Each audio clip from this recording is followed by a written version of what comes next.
Hello, everyone, and welcome to the Spiritual American. My name is Dr. Ann O'Hare, and today we are going to talk about healing family wounds in safety. Before we get started, if you enjoy this content, please consider sharing, and subscribing. It helps us to reach more people. And also, if you're sharing with your friends and family, that will help them as well.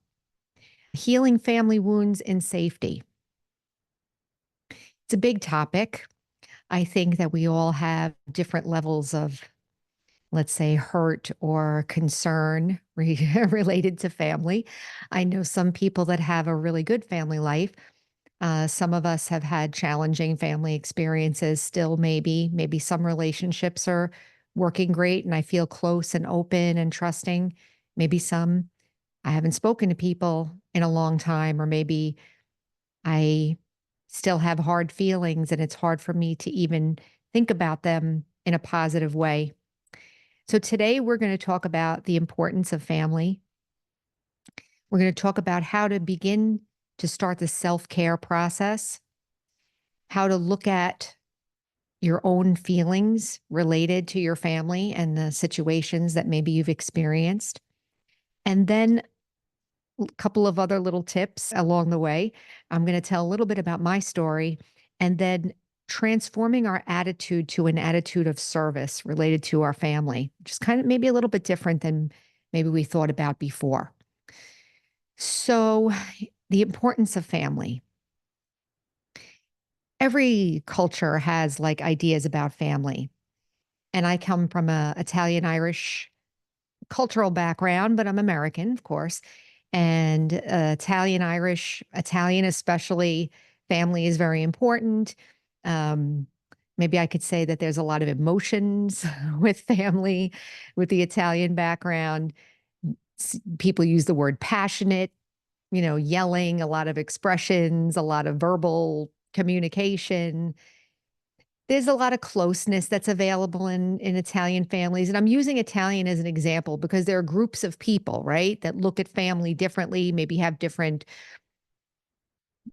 norms or social practices or family traditions and things like that. I'm just sharing what mine are.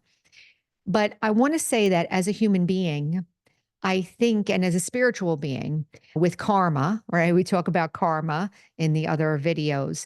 When I'm in an interaction with people, I'm creating something with them. And with family, I think it's fair to say that family is the closest people on earth to us. Let's just start there. Whether we like it or not, whether it feels good or not, sometimes they say blood is thicker than water, or, you can't choose your family, or you can't divorce your family or something like that. I know there's been a lot out there about um, no contact and things like that, like making space between you and your family. So before we talk about how to begin to heal, I want to say that everything I'm sharing is on a continuum. There are things that are going to be much more abusive, horrible, painful, traumatizing, down to like a middle of the road, I go for family occasions and it's okay, but I don't call them as friends, to you have people that are like best friends with their sisters and brothers and they get together and everybody gets along great. So I'm really talking to that middle ground because I feel that this podcast is really geared toward people who whose life is pretty good, generally functioning, middle ground, but there are areas that maybe we want to improve. And with family, I find that there's opportunity or situations where we hurt each other and maybe we don't know why.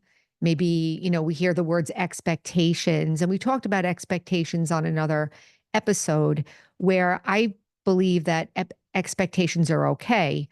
The problem with expectations is that we try to force others to adhere to them, and we get upset when they don't happen. And so I don't think it's the expectation or the wish that's the problem. I think it's the fact that we have a hard time dealing with what's actually there. So the first thing to acknowledge is that family relationships are important. Whatever we choose to do with them or wherever we are in the process, they are important because there's no one closer to us in our life as a human being than our family. So the first step in healing family wounds, and I would say wounds that you feel, pain that you feel in relation to your family, is to adopt an attitude of self-care. And what do I mean by that? Now, you'll also notice on these podcasts that I'm not telling you what to do because each situation is different. So, what I am going to do and what we are going to do is practice looking deeper into how we feel to get insights that will maybe move us towards ideas about what to do. So, the first idea that we want to bring up is this idea of self care. Now, I'll share a little bit about myself. So, for me, I grew up, like I said, here in the United States, in the Northeast, and my parents were educated, and my sister and I were raised to be educated and self sufficient and so forth. And we're Gen Xers, so we grew up in the 80s, that kind of thing. So, you get like a sense of like the timing that we grew up. One of the things that I felt growing up is that I didn't feel, and this is nobody's fault, this is just how I felt. I didn't feel like I was able to be myself fully. I felt like I had to adjust to other people's behavior or feelings or whatever. That was my coping of my childhood. That's how I dealt with it. So I changed and I kept changing the way I think and feel and act, and so that I would get along with everyone, and so that there wouldn't be, or I was thinking how I can fix them.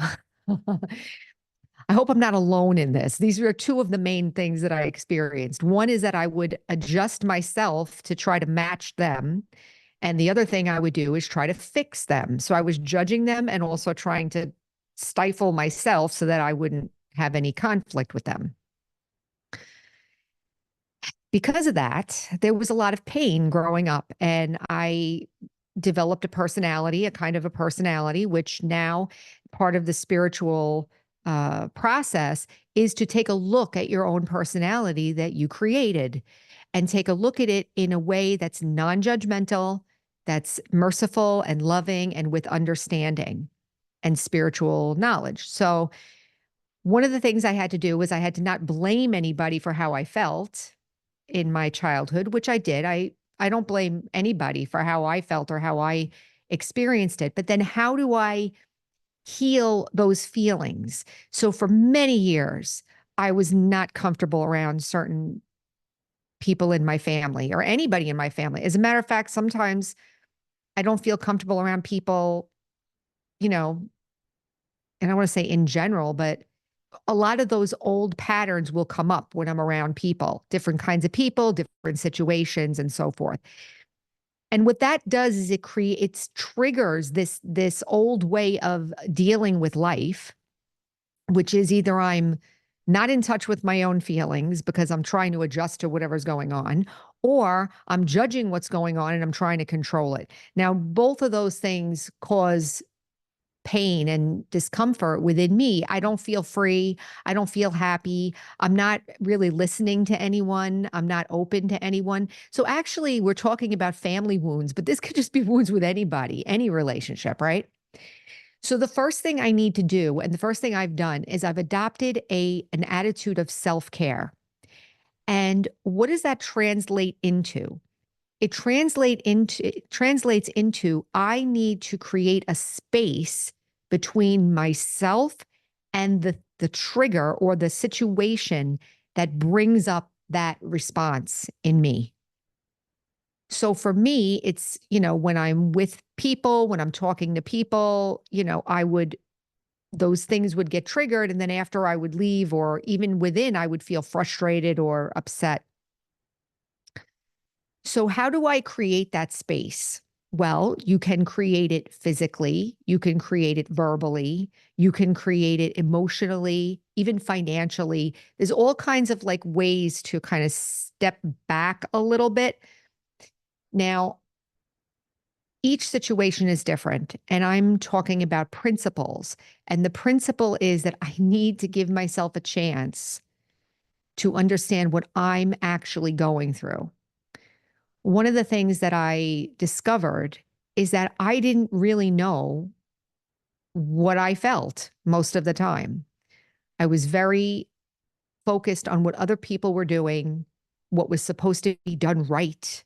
You know, I'm hoping that you can all relate to this, or some of you can relate to this. It's a very difficult way to live where you don't feel, where I didn't feel happy in relationships. I always felt either overwhelmed and running, or I felt helpless because the person I was with wasn't giving me the positive feedback that I wanted or whatever. So there was no like feeling of self-confidence that I'm here and I'm good and I'm not going to hurt anyone and I'm just being myself.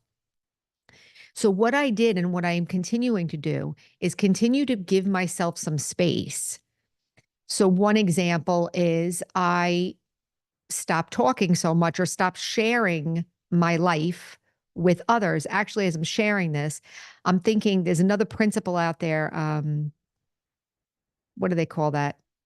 When you're stoic, like the stoic principle. Maybe some of you have heard of that. Like this idea of being unemotional doesn't mean that you're not being emotional fully, but you're being protective of your own emotions. So for instance, I don't need to share with everyone every aspect of what's going on in my life. I found just doing that was a huge help for me. The more I would share my life with others, the more I felt vulnerable. And also, they don't know how important things are to me. Maybe they would say something that I would feel sensitive about or whatever. If I'm not sharing it, then there's less of a chance that there would be some kind of a, unfortunate misunderstanding, or that somebody would say something and I would get my feelings hurt. So one thing that I did was I stopped sharing everything about myself with everyone. That's one. Second thing is I stopped complaining. That's another thing. So stop complaining. What does that mean? A lot of times, I don't know. I don't want to blame it on my culture or my family or anything, but I kind of learned somewhere that you could complain about things and get other people to complain with you, and somehow that was a way of connecting with others about how bad something is or how it shouldn't be that way. Or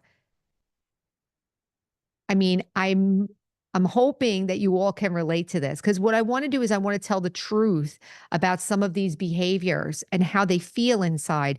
I'm not talking about family in particular, but you can see how those behaviors would also put a strain on family relationships. If you have a relationship that's so close, right? Your family is the closest relationship you have in this world. And if I'm complaining all the time, or if I'm acting needy, or if I'm acting controlling, or where are they going to go?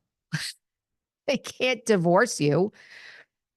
So, and where am I going to go? Right. So same, it goes back and forth, right? But I'm only in control of myself. So self-care, pulling it back. I'm not complaining anymore. I'm not sharing every single aspect of my life anymore. Another thing I can do is stop asking for things. Because when I'm doing this, as I'm pulling back, I'm starting to get a sense of my own self respect, which is another thing. We have to get an attitude of self respect and respect for others. If I'm reacting all the time, it's very difficult for me to feel self respect or respect for others. So we need to pull it back. So, right now, I gave a bunch of examples. So, complaining, sharing too much, um, sharing being judgmental. That's another one. Being judgmental and sharing it with others, like sharing with others how bad things are and feeling like that's a way to connect. Another thing, sometimes if someone asks me how I am now, I just say, I'm great and leave it at that. Or just say the word yes, or just say the word no. I think that all the talking and all the sharing created a lot of feeling of weakness. And also, it's kind of overloading the other person. And if you think about within a family, if there's a constant overload, whether it's judgment or negativity or complaining or oversharing, burdening, that's a strain on the relationship. So what I have done is I have taken it upon myself to transform my relationships within my family by pulling back, doing what I just said, like keeping it short, and also the other thing is getting in touch with what works for me.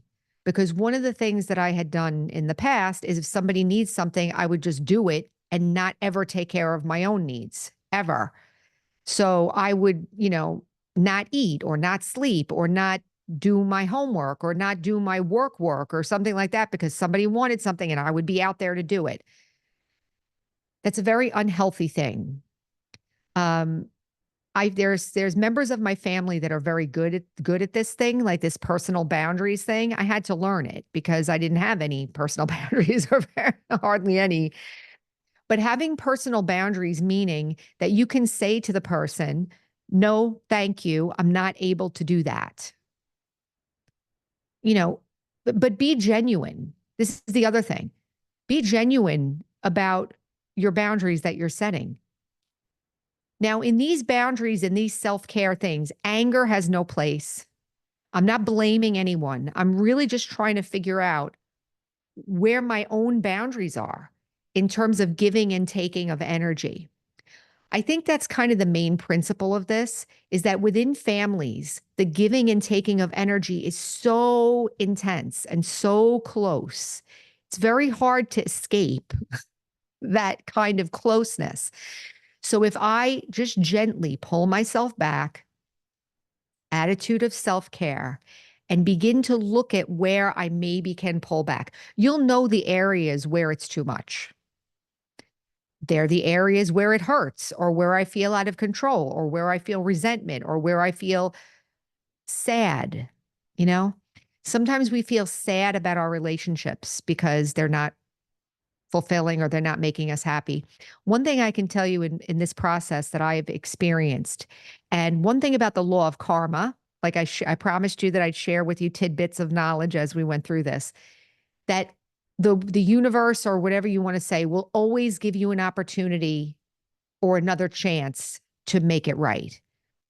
So if you try to pull back and there's a reaction, or maybe you didn't do it right, or maybe you were a little angry, or maybe you were a little abrupt or something like that when you were trying to set a boundary, don't worry. There's always going to be another opportunity to do it right. And as we reflect and as I take care of my feelings and as I practice these pullback techniques, little by little, I'm going to gain my self-respect. I'm going to learn what I need and how to ask for it, or not ask, but how to express my own existence within that relationship. Yes, I'm here. And yes, this is what I can do. This is what I can't do. This is how I feel, and just be like unapologetic. I remember one time I was sharing with someone that I had been, uh, holding back some information, which is weird because usually I would be telling everything, but I was trying to manage my boundaries. And the person said to me, well, why don't you just be yourself and say what it is that, you are, say what it is. And I, I had to tell the person, I'm working on it. Like I'm working on it. I've seen a lot of videos out there about complex PTSD and all kinds of stuff. And I'm not going to do a psychological label here. I know that some of these symptoms and things that I'm talking about may sound like I'm doing psychology. I'm not looking at it from a psychological standpoint. We're actually going towards a spiritual standpoint But the main issue, the main thing is that I'm taking full responsibility and I'm getting in touch with how I really feel, which is the last thing I'm going to share. Get in touch with my real feelings. So, as we talked about in the karma episode, the red pill of karma is that I don't blame anybody else anymore for anything I experience. I'm looking at it myself. The self care attitude will help me get those boundaries going. I'll learn how to pull back my energy a little bit so that I can take care of myself. And then I need to be loving and caring to my own feelings. One of the other things that I struggle with is patience, right? So I'm about to tell you all that, to have patience with yourself. That one, listening to a 20-minute podcast is not going to be, transform it all. But what I would wish to share is that if you have an attitude of self-care, if you have a good wish, that you wish that your relationships with your family will be good and happy and you'll be free or whatever, and you give yourself room and time to manage your energy. Okay. Now, there are situations, like I said, it's a continuum. There are situations where the end result might be that you don't talk to them or whatever, but you'll decide that. But there are middle ground situations. And I'm here to tell you that I've been able to transform my relationships with my family.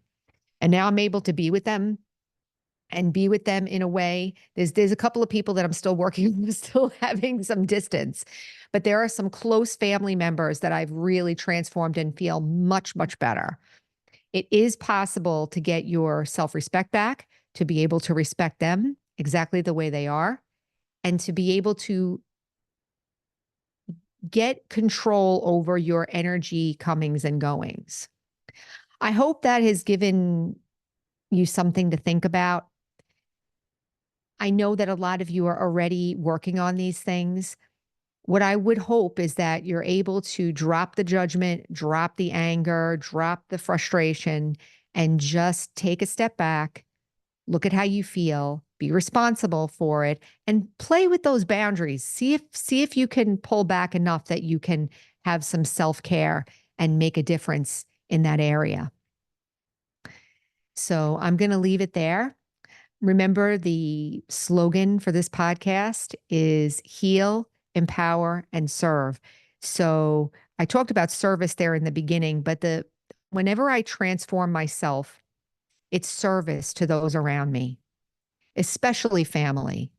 Family are the closest, right? So as I get more calm, as I get more powerful, and powerful in a good way, like a generous power, right?